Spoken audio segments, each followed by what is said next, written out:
একদিন এক সুন্দর জঙ্গলে থাকত ছোট্ট একটা সিংহ। তার নাম ছিল লুলু। লুলু ছিল খুব মিষ্টি, কিন্তু তার একটা ছোট্ট সমস্যা ছিল। সে তার খেলনা, মজার মজার ফল বা চকলেট কাউকেই ভাগ করে দিতে চাইতো না।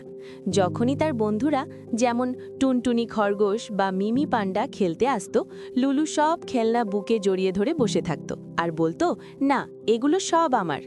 এতে তার বন্ধুরা খুব মন খারাপ করত।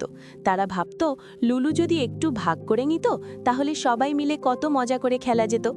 একদিন দেখল জঙ্গলের অন্য সবাই একে অপরকে জিনিস ভাগ করে দিচ্ছে আর একসঙ্গে হাসছে। তখন লুলুর মাথায় একটা বুদ্ধি এলো, ঠিক যেন একটা বাতি জ্বলে উঠল। সে বুঝতে পারল একা একা সব রেখে দেওয়ার চেয়ে ভাগ করে নেওয়ার আনন্দ অনেক বেশি। সেই দিন থেকে লুলু বদলে গেল।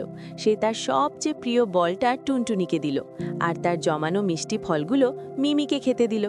আর কি আশ্চর্য, সবাই একসঙ্গে খেলতে খেলতে তাদের আনন্দ যেন দ্বিগুণ হয়ে গেল। লুলু দেখল ভাগ করে নিলে বন্ধুত্ব আরও মজবুত হয়। এখন তারা সবাই জঙ্গলের সবচেয়ে ভালো বন্ধু।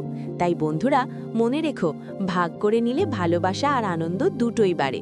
গল্পটা থেকে আমরা তাহলে কি শিখলাম বন্ধুরা? কমেন্টে জানিয়ে দাও। আর এমন অনেক মজার মজার ভিডিও পেতে সাবস্ক্রাইব করতে ভুলো না কিন্তু।